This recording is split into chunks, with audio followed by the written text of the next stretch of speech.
Hello, and welcome to Story Hour. I'm Kathy Ramsperger, author of the award-winning The Shores of Our Souls. I'm also a coach who founded Ground One and Step Into Your Story.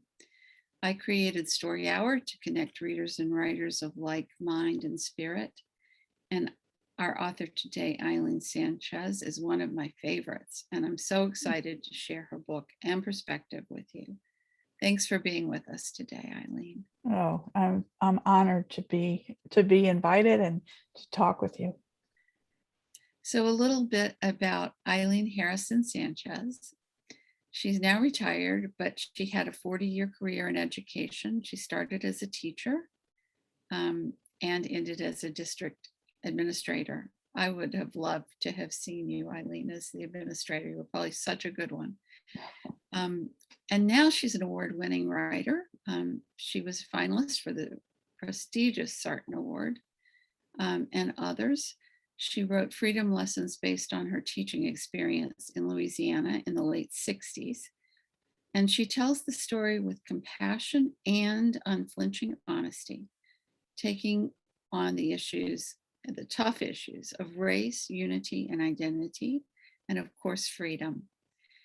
In 2020, Eileen also founded Prose in the Pandemic on Facebook with her writing peers, and it's endured because it's excellent in terms of its offerings. I highly recommend you go take a look if you're not already on there.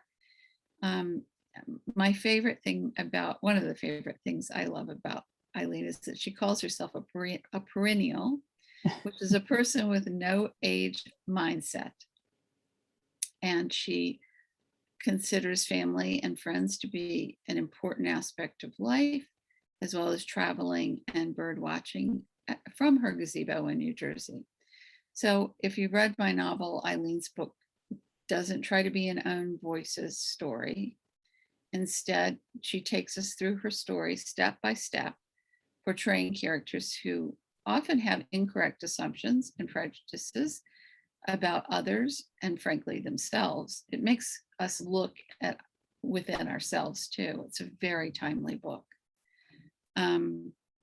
It's told in alternate points of view, first by Colleen, an idealistic young white teacher, Frank, a Black high school football player, and Evelyn, an experienced Black teacher.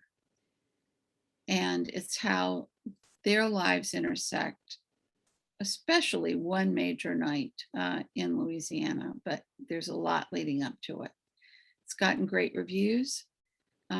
Library Journal Premium Review says debut novelist Sanchez has crafted a moving and timely story based on her own experiences about school integration in the South in 1969, that was a year, and the issues that still linger today. This powerful tale offers a beacon of hope that individuals can inspire change. And that's what we need to hear today. We need that beacon of hope.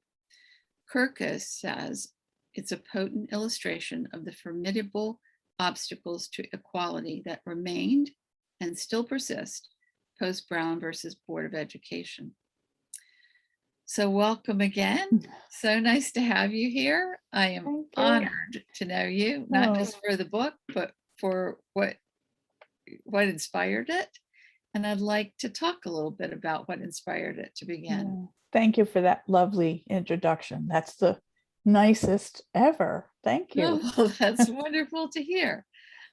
I really enjoyed getting to know you. I felt like I knew you face to face now, but I loved researching down and finding out more about you. You've led a really interesting life that can inform the rest of us.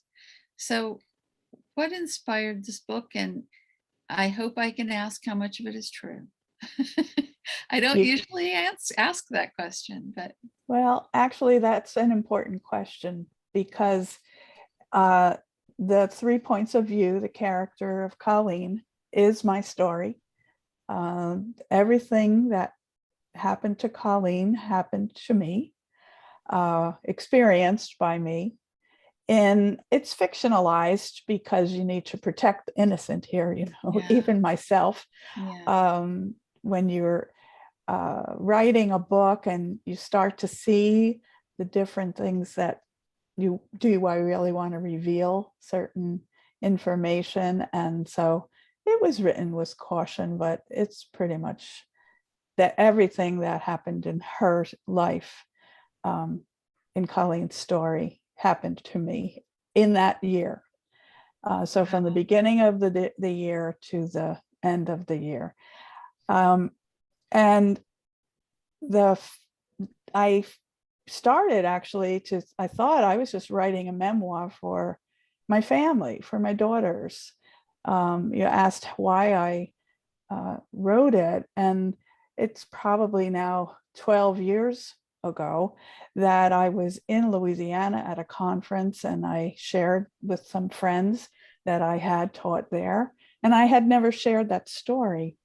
There's people just didn't know that about me. I taught there for just 1 year and moved back to New Jersey and haven't left since, except for traveling.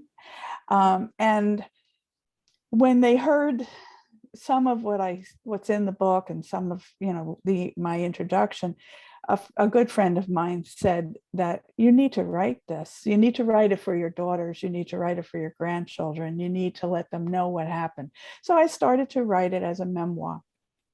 And I was in a writing class, and the assignment was to write that same information from somebody else's point of view, just to compare it. And so I took the particular scene and I wrote it from a student's point of view. And my mentor, Michelle Cameron, who has written many lovely books, wonderful stories, said, I think you have a novel. And I was not prepared. I didn't that was not my intention. So the more that I researched and looked at this information to just even tell my story accurately, because I was a 22-year-old teacher, and I was, of course, all 22-year-olds think that they are ready for life and adulthood and all, and of course I thought I was, and I look back now and realize that I had a lot to learn. So I also didn't understand the impact of what I had witnessed. And that was another reason that I decided to turn it into a novel, because I lived some history that is very unique. And I felt that I needed to share that. So not just with family, but with readers. And so I'm pleased that it has gotten some good reviews and good reactions. So, and good conversations. That's another reason that I wrote it, to really have these conversations.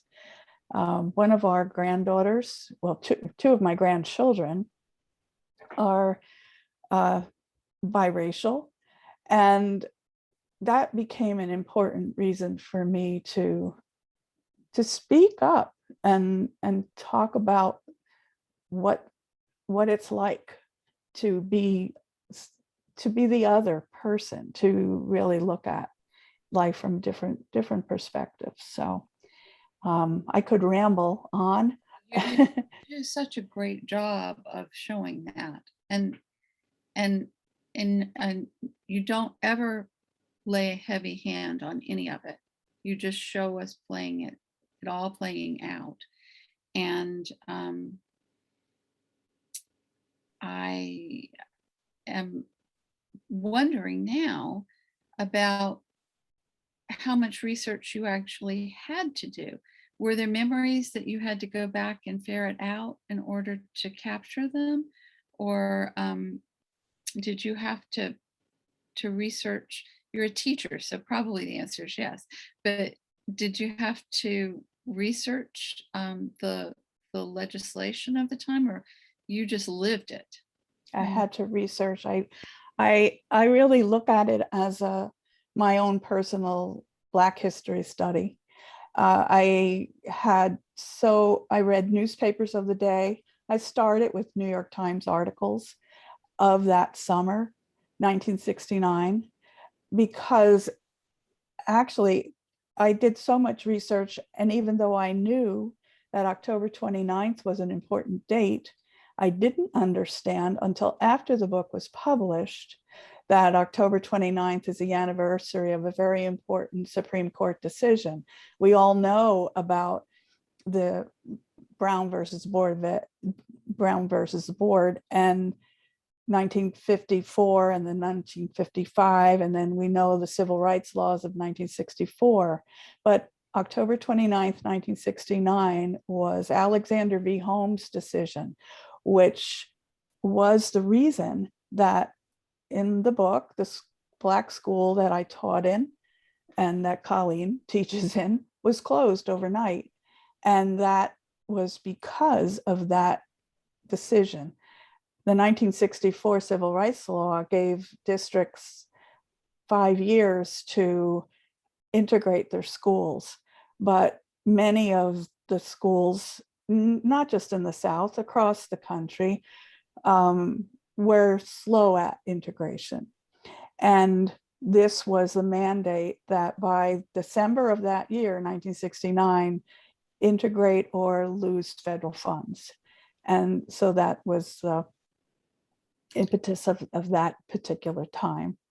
In the research, I researched with dissertations. I read many nonfiction books. Some of the things were personal. I still have my cookbook. That's Colleen's cookbook in the book, in the story. So I had to, it was a real mix of gathering information that if I knew it, I didn't know it well, studying it. I took workshops. I really did a lot. The most important information and research was 3 dissertations, one in particular, which was the story of, they call it the crossover in Louisiana that year, when teachers, in some districts, the teachers actually crossed over from Black teachers to white schools and white teachers to Black schools. And when I read that dissertation, that's what's happening in this book too. Yeah, but when I read that, it was the first time that I ever had read anything that somebody understood the experience that I had. And it was in a doctoral dissertation. So it was very important. And the man that wrote that, Gary Clark, is now a friend of mine. Met him, interviewed him. So that was another thing I did. I did a lot of personal interviews, lots of discussions with people that knew the time, went back and visited the area, met the principal of the school that was now reopened. And that's a good story about Frank. When you're ready to hear why I chose Frank, I'll tell you that story. Okay, that's fantastic. And everybody that's listening, Eileen's website, Eileen, Eileen Sanchez, SANCHEZ.com, has some of this historic material there, and there's a lot there. It's a very, very well researched website, so you'll learn more there if you're interested. So I'd like to talk about the title just a little bit, because I'm interested in whether it just came to you or whether you were brainstorming titles and that one seemed to fit. I love all the different sublayers of meaning in Freedom Lessons. And I'd love to hear how you came up with it. It was always the title. It just was, as a teacher, it just made sense. As I was writing it, I realized how much I learned, how much I learned during that year, how much I learned in the research. and as a teacher, that was just it was always the title. I was afraid that the publisher was going to make me change the title. Afraid of that. But she didn't. And she really liked it. She helped.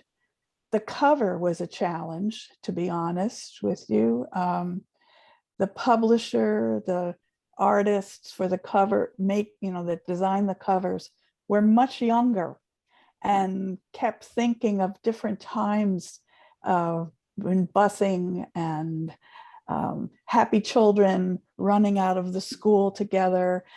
And it was just, I thought, no, this is just wrong. So the cover, I actually found the photo for the cover.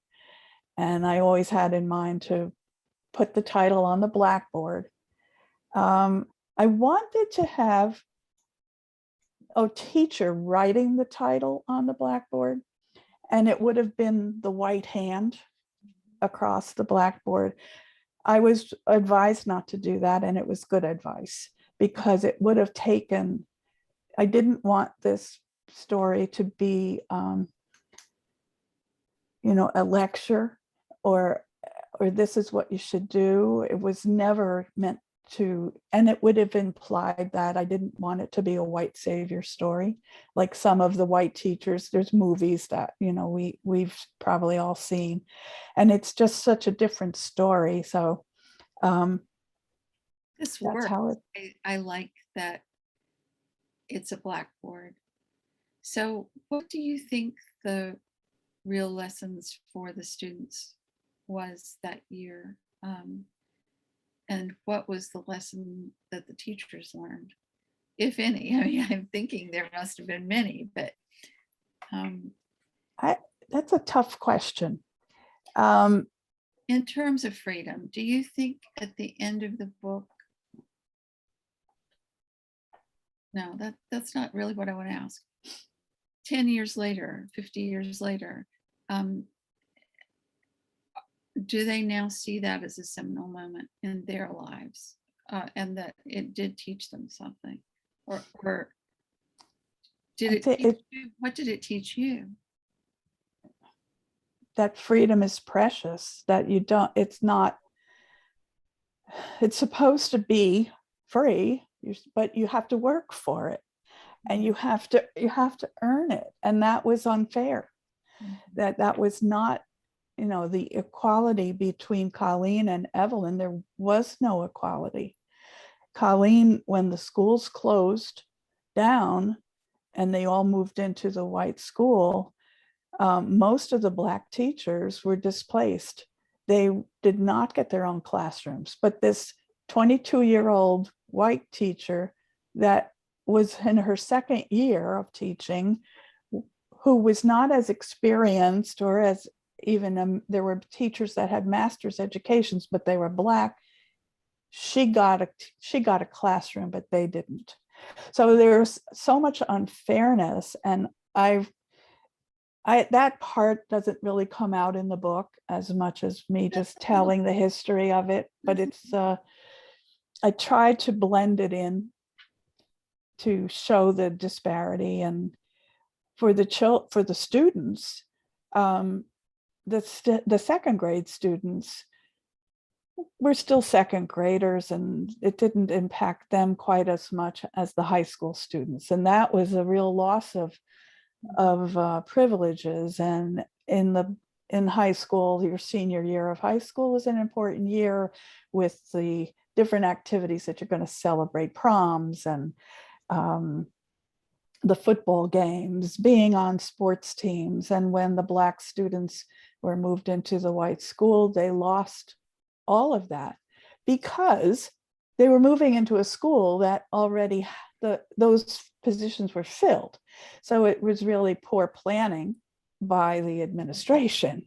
It had, but it didn't matter. They were filled, so they lost those privileges and those positions of leadership, and that was a real loss. And they had to fight for those freedoms. and even the second graders and the third graders and the fourth, they all had self-esteem that had risen, at least in your novel, it had risen, and then because of the decision and because of the lack of communication allowed about, I'll say that very stringently, allowed about the decision, I'm sure that they carried that with them. It was a band-aid solution that I suppose was a temporary one, but ooh, you have to think about casualties. Unintended consequences. Yeah, better word. So I'd like to ask why you used the 3 different points of view, and then we'll break for questions from the audience. Well, as I studied the history and I realized how much I didn't know about the community and the time, the history of the time, we went back to visit, and I was able to meet the principal of the current year, and I was curious about whatever happened to the second graders. I was looking for a class list maybe to contact these people, and she didn't know anything about it because the town was so upset. The Black community was so upset about the high school students that couldn't graduate. I didn't know that until I went to interview her. And that's how Frank, the character of Frank, came. Her brother was a senior in that high school class. And so Frank is a composite of many different students that year and the other characters that play along with Frank, that just showed what they lost and how. So it told the story from the Black students' point of view, which I never read anything like that, except in the dissertations that I also read, that I got a flavor of what. So all of the things that happens to Frank and the students in the story did happen to other people across a few states and experiences. The story of Evelyn is the Black teacher's point of view. And I felt to be able to tell the story, I really needed to tell it from those different perspectives to get a fuller understanding of the impact on this little community, this small town. And it happened all over the country and all over the South. So I totally agree that using multiple points of view, as long as the author does it with objectivity and almost an omniscient kind of perspective, so you're getting into that character. It not only fleshes out your story, but it allows you to see a story from all different sides. So I commend you on that, and I love the book. I've told you I love the book, and that's part of the reason. So let's break for questions. Let's see how many we have. Yes. Hi, everybody. So today we have a few comments and one question. We have 2 comments from Kathleen Rogers. She says hello to both of you. And she also quoted you, and she said, "Freedom is supposed to be free, but you have to work for it." And she said, "That's a good quote, Eileen." And we have 2 comments from Mickey Morency. I hope I'm pronouncing that correctly. She said she loved your comment about being a perennial, or Kathy's description of you being a perennial.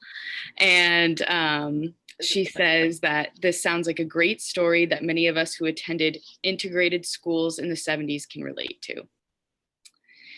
Our first question is from Noelle Puglisi, and she's asking you, as you were developing your story, did you have any specific incident that you'd forgotten about, which then erupted?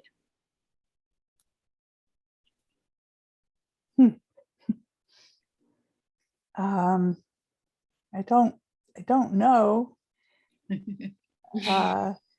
It was probably more that I was lucky enough to be able to interview another teacher who worked with me, and she reminded me of some things that I didn't remember.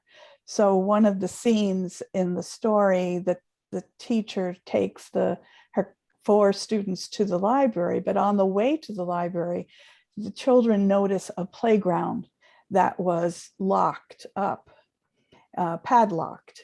And they asked if they could stop there. But then the teacher explained, no, it's locked. And I didn't remember that was another thing that happened that year, that the town decided that instead of integrating the playground, they would just lock it up and no one else could use it.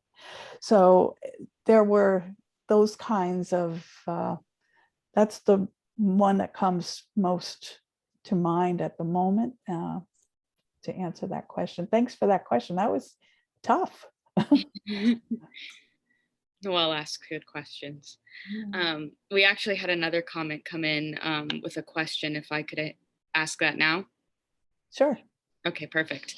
It's from Tatiana Ramzoff, and she says, I read a review of your book and it mentioned the racial slurs and racist characters in your book. I think it must have been so hard and hurtful to write about it and relive it. How did it affect you? Well, there's very few racial slurs in the book, I believe. I had to use some just to give a flavor.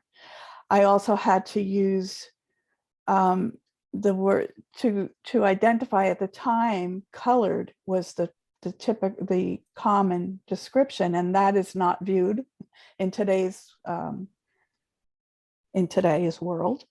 And my son-in-law, who is a Black man, talking to him about that, it was something that, you really get to feel the pain and the discrimination of those words.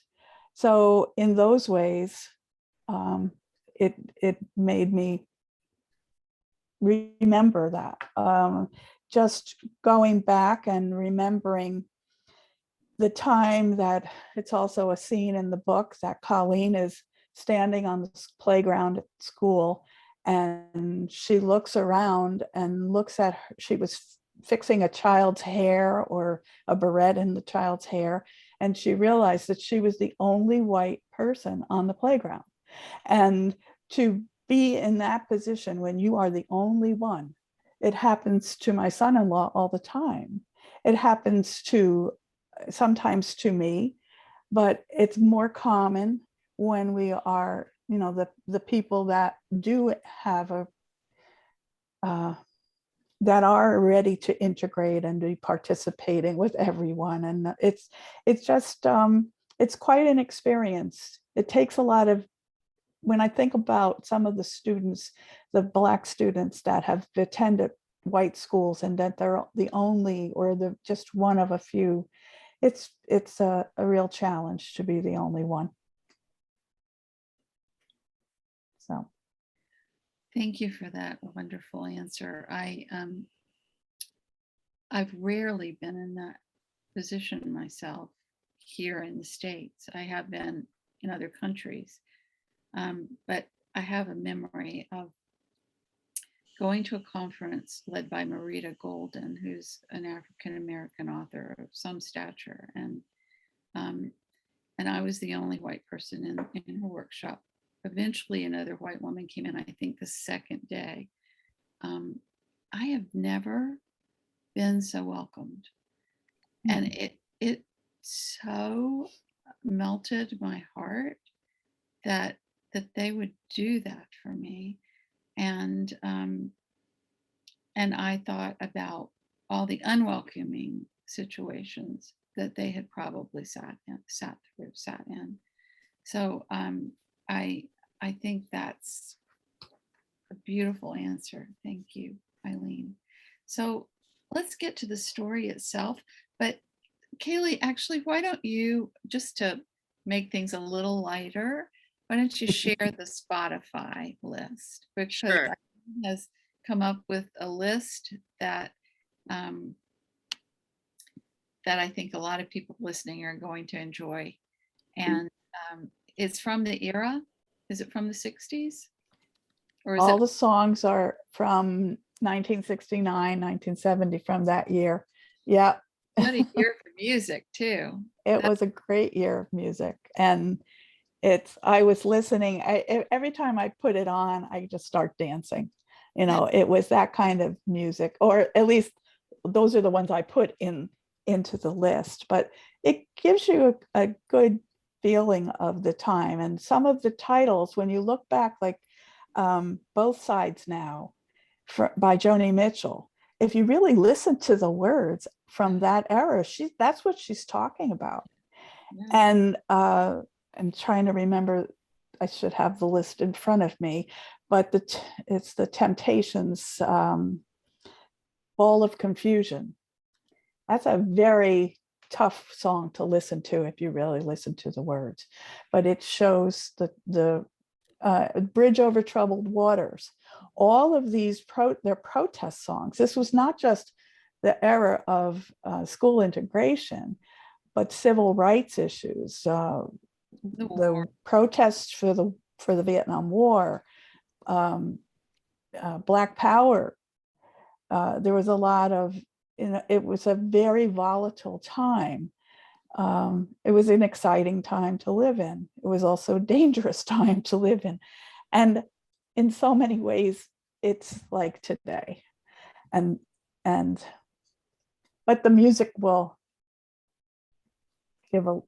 some of it will make you feel like dancing. Well, it all feels like dancing. You just have to listen to the words, then you get thrown off. But that's the wonderful gift of music. They can say things that don't seem heavy because the music isn't heavy. But if you care to listen to the lyrics of so many different songs, you're going to realize what they're really saying. Yeah. So I love how I could tell from almost the minute I began reading Freedom Lessons that you had been a teacher, because you used real lessons like the pea experiment and the brown eyes, blue eyes. It's not an experiment, but I know that is a lesson. It was a lesson actually in my kids' schoolroom, and they're only in their 20s. And you use them as teaching methods for us, the reader. So they're symbolic, but because I know you, I know you're a pantser. So maybe they just came to you because of your teaching years. Can you tell us about that? Well, the bean experiment was something that I wanted to create a lesson. I don't remember that I really did that lesson that year, but I certainly did that lesson in the, moving forward with other young children or my own children. And it was just a way to lighten the story, to show the personalities of the children in the classroom and how bright they were and how they wanted to learn. It was a good vehicle to show that. So that came with some planning, and it just worked. But the brown-eyed, blue-eyed lesson, that was based on that I taught that lesson when I went home to New Jersey. And it was a year the lesson was published in Instructor magazine. And that was a teaching tool for many teachers. They had lots of ideas and try this and crafts and recommended books and this lesson. So when I used the lesson, it's not something that I should have done. Now, when I look back at it, it's something that people need to think about. What's, being told if you have brown eyes, you can't go to the playground. That was in part of the lesson. It's just too, children need more protection than that in the classrooms today.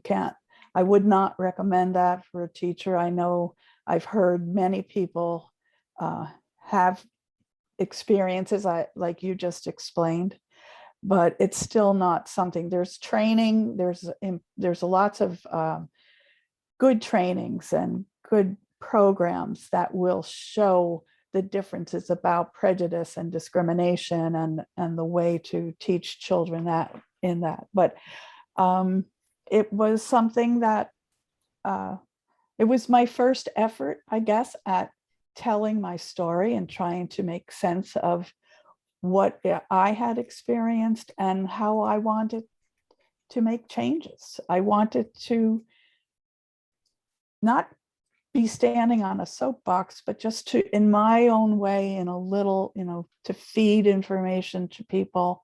I'm a bottom up kind of a person, just work with one person at a time. And I say, when I sign my book, I sign it as be the change you want to see, as I really believe that if you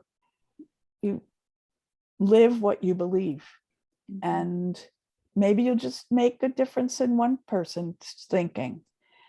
That's okay. That's good. That live what you believe. So the other thing I really want to make sure we get to is the climax. I think at least it was the major climax of the book, the sit-in near the end of your novel. I was just on the edge of my seat. And I think I would have always been on the edge of my seat. But after the past 2 years, I was just not knowing what was going to happen next. And so it made it even more tense for me. So I'm wondering your viewpoints on how much has changed, how much has remained the same. I think your book will do a great deal in terms of for the people that read it. But how can we, those of us who want to be the change, watch the future be better, or foresee, work toward a better future? I'm going to get it out sooner or later.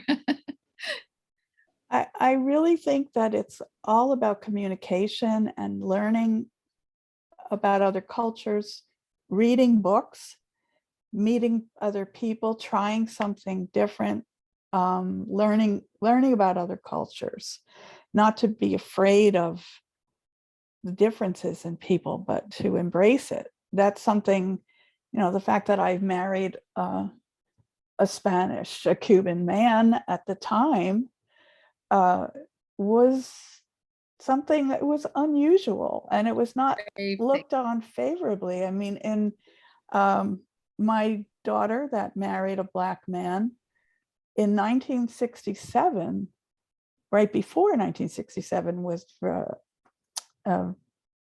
Virginia, Loving versus Virginia, that Supreme Court decision. It was illegal to be married across racial lines in 14 or 16 states in the country.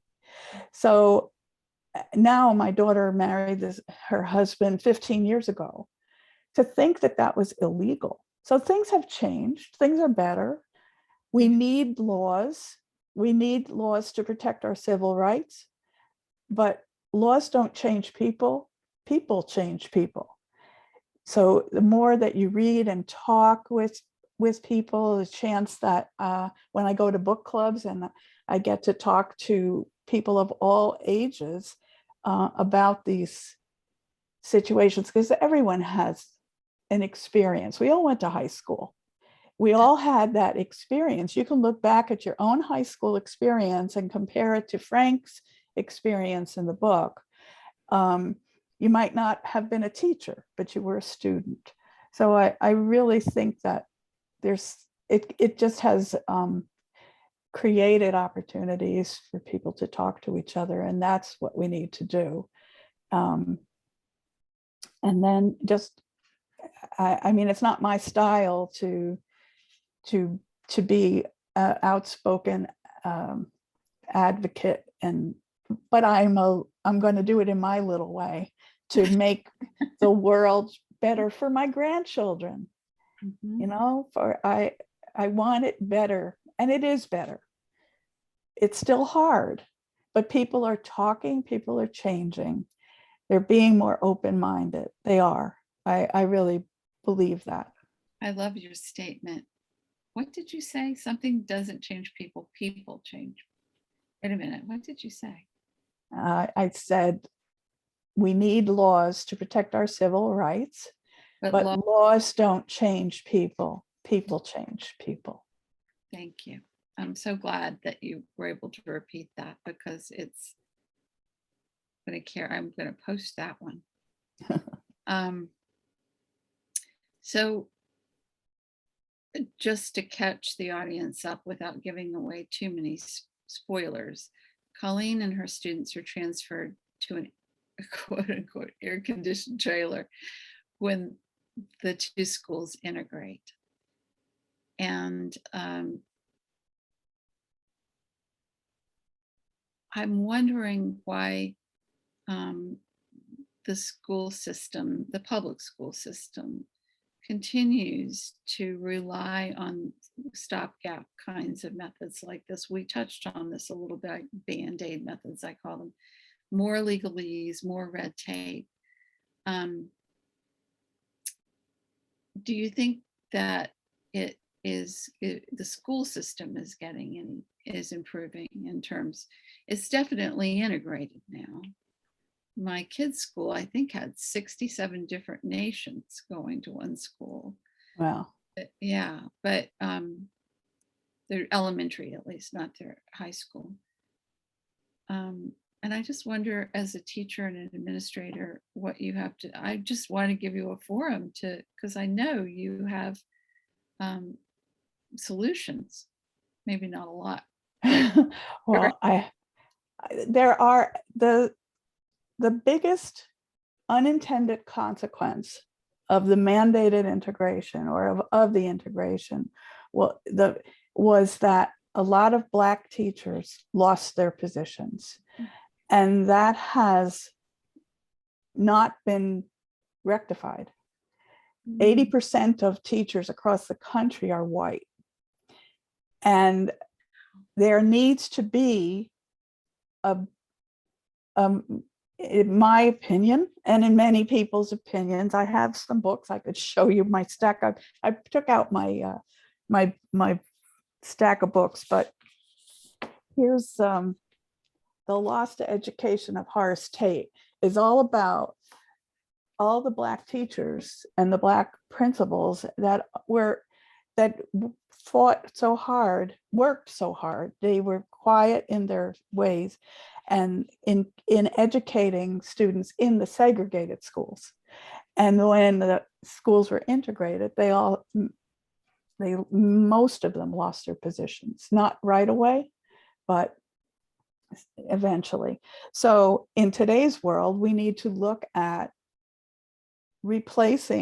encouraging teachers of all, if whatever the community is, I believe that there should be representation on the teaching staff of the community. So in my community, I live, there's a lot of Indian and Pakistani individuals, and there are teachers that represent those people, those cultures.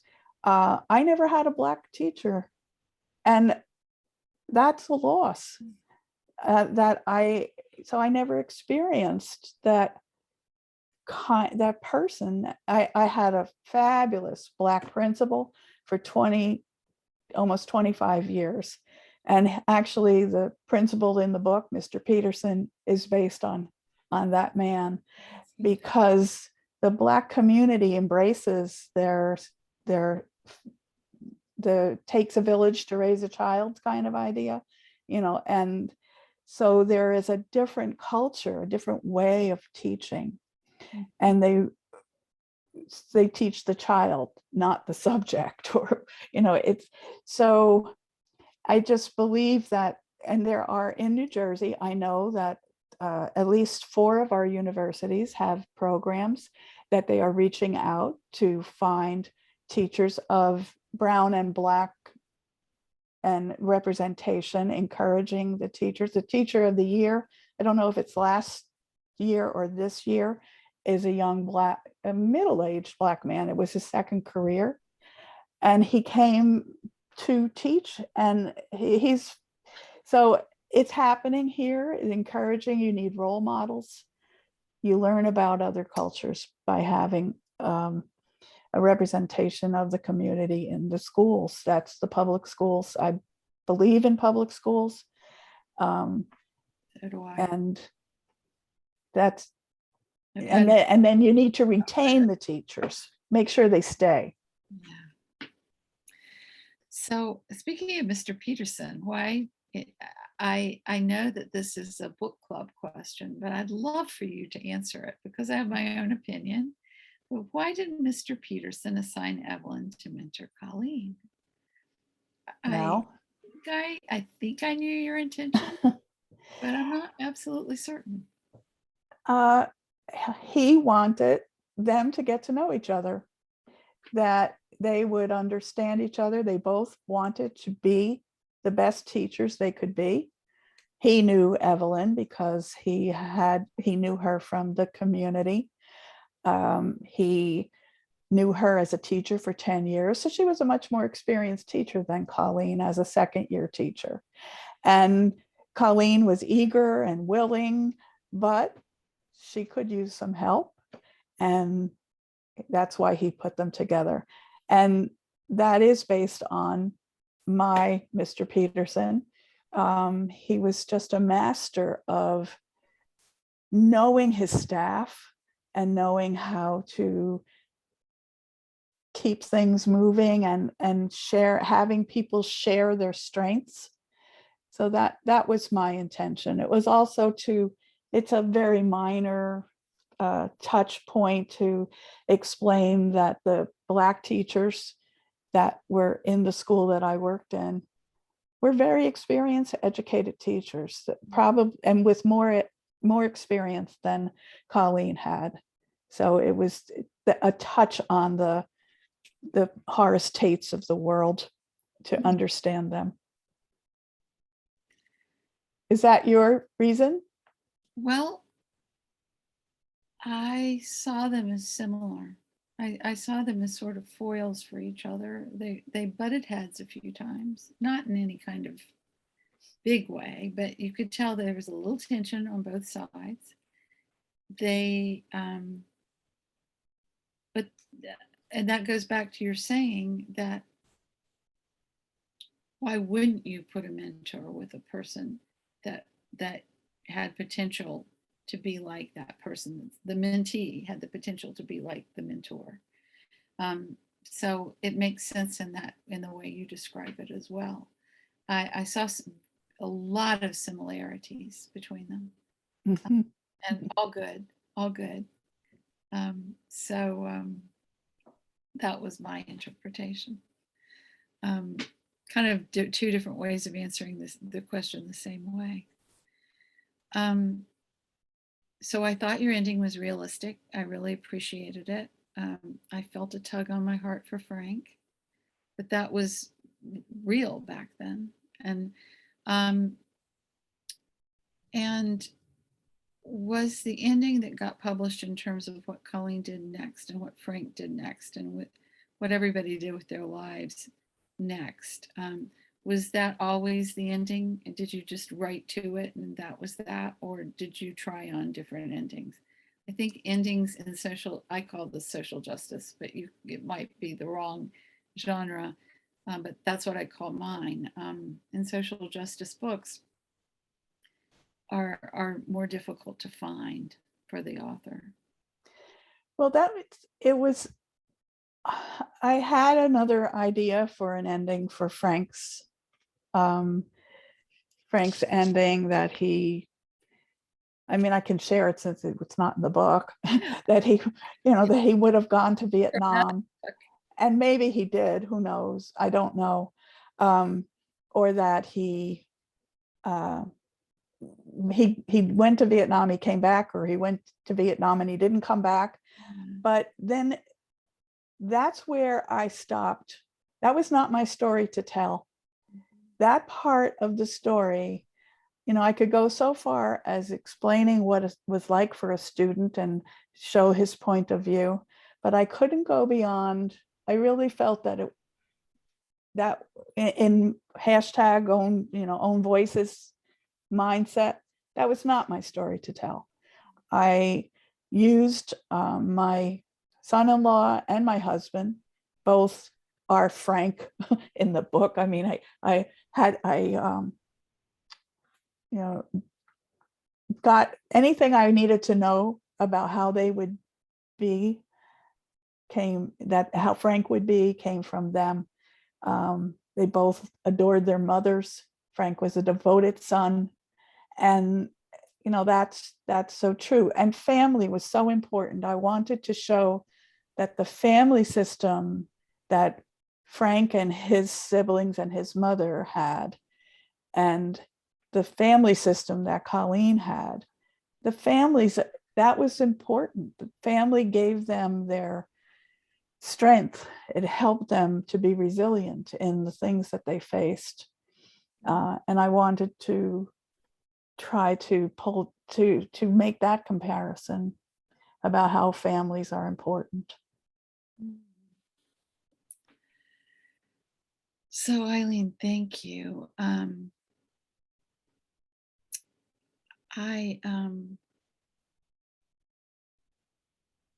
hoping you'll tell us a little bit about your work in progress and how it relates to this novel.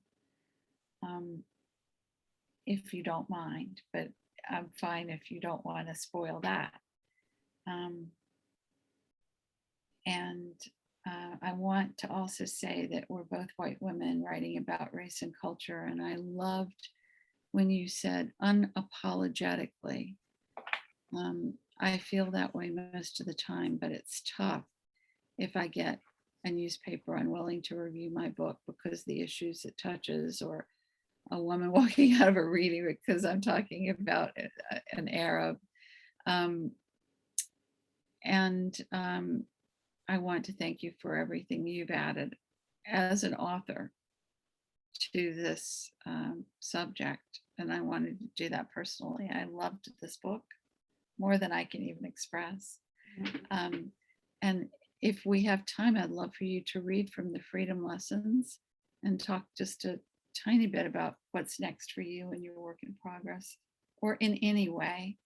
I know you've got an audiobook out, and we're providing that link too for Freedom Lessons.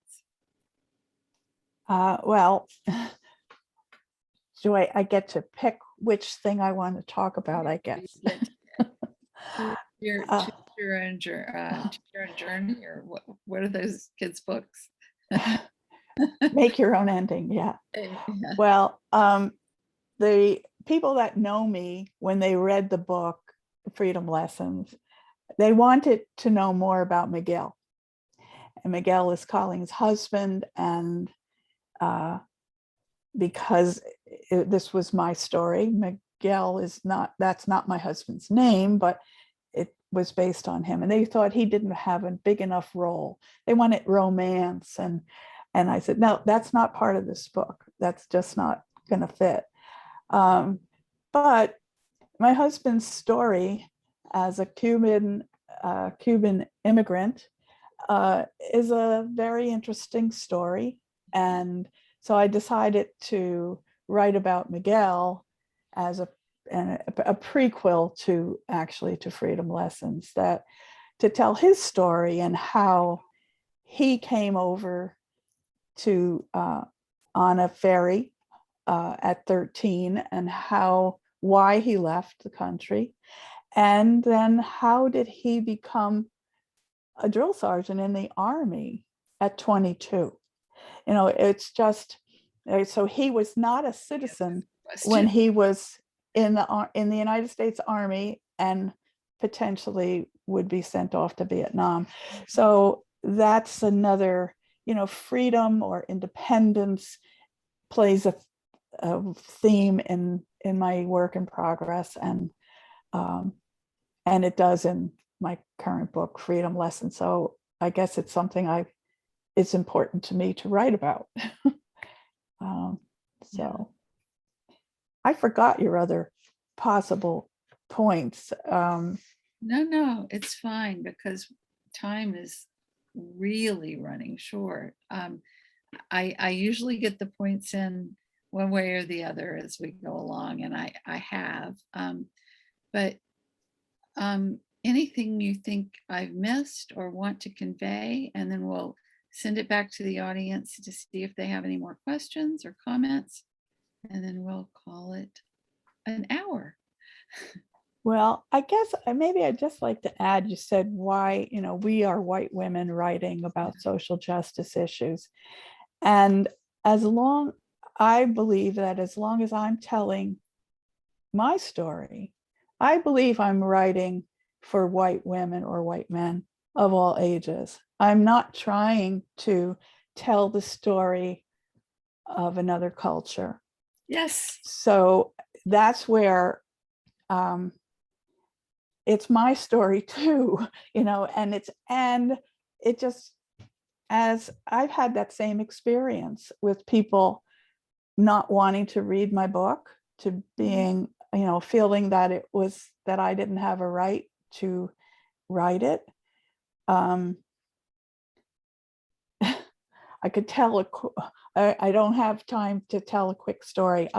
There was an audience of 40 women, and there was a prize, a basket that had my books in it and some other, swag. And one person won the book. When I was finished with my talk, I got some polite applause, but it was really not my best day.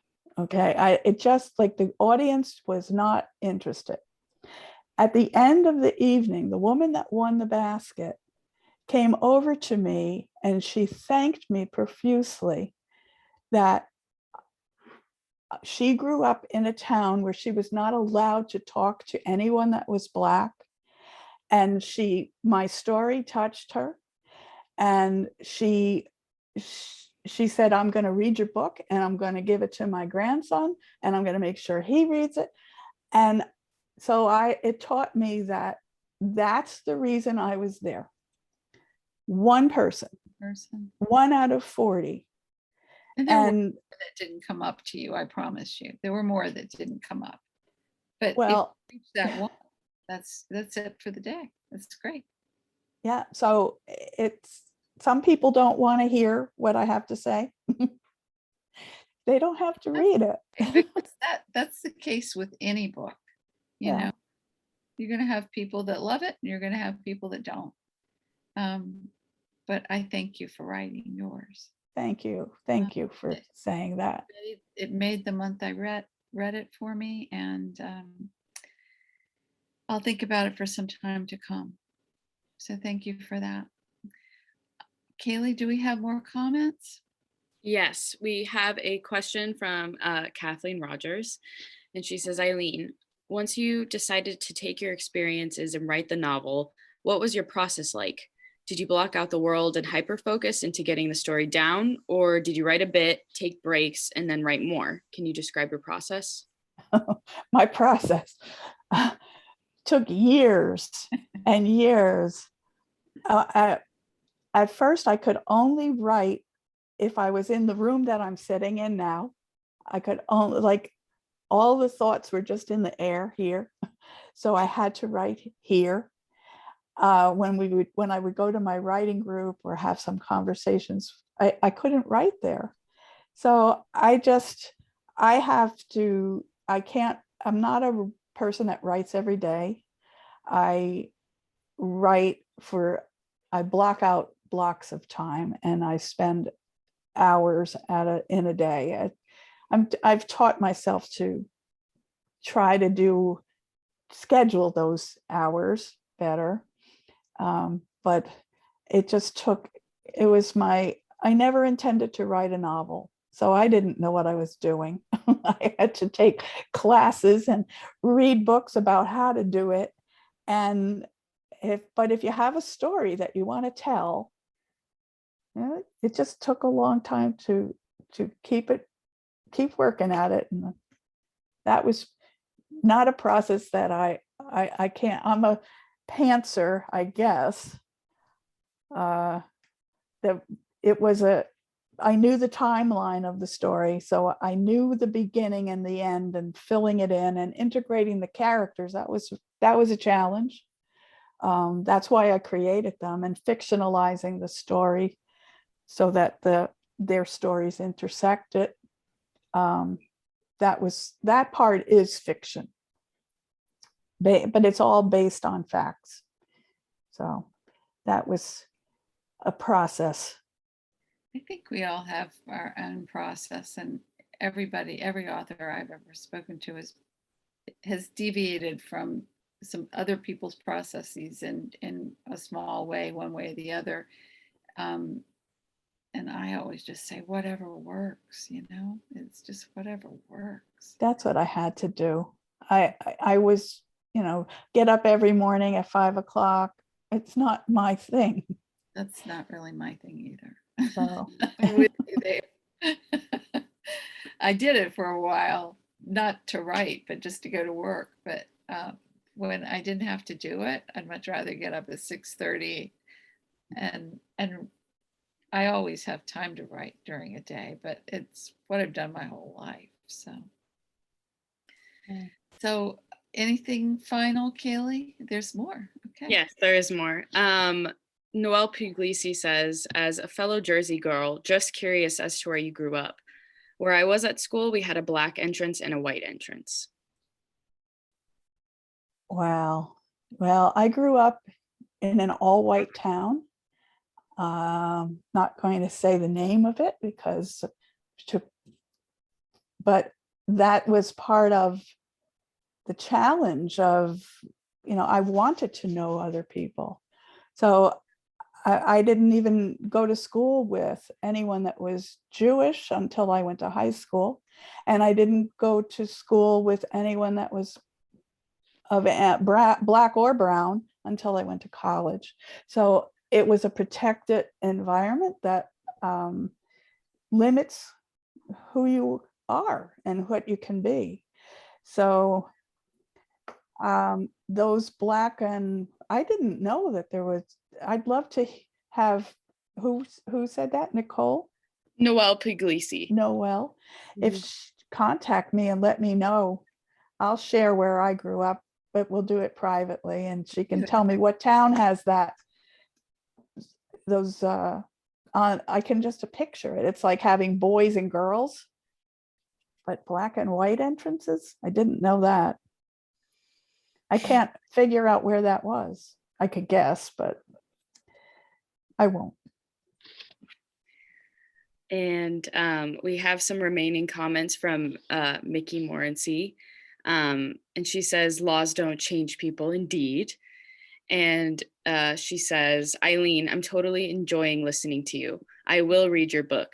Did you experience any hesitancy or backlash about writing the two black characters? You sort of elaborated on this, but is there anything else you'd like to mention?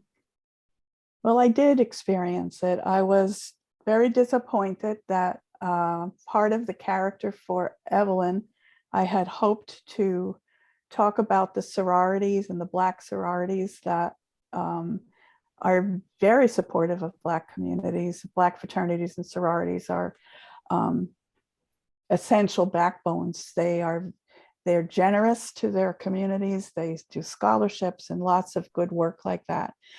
And when I asked permission to use the sorority's name and colors, it was denied.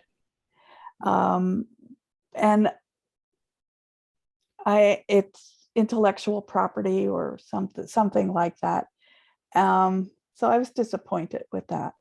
I did get some pushback at a conference a presentation that I went to.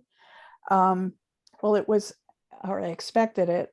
I was invited to speak at a college, a black college, a white college, but the presentation was about my book, and a majority of the audience were black people that came to hear it because they had graduated from high school that year from that town. And some of the characters and the background information was from that town. They didn't think that I had the right to tell the story until they came and listened to me. And then they were more understanding and accepted that it was we had a common story. We had a similar experience. And then they were more accommodating, but it was a little worrisome for a while that they wouldn't. So, but I said before, I didn't write this for Black women or Black men. They know the story. It's the white community that doesn't know the story.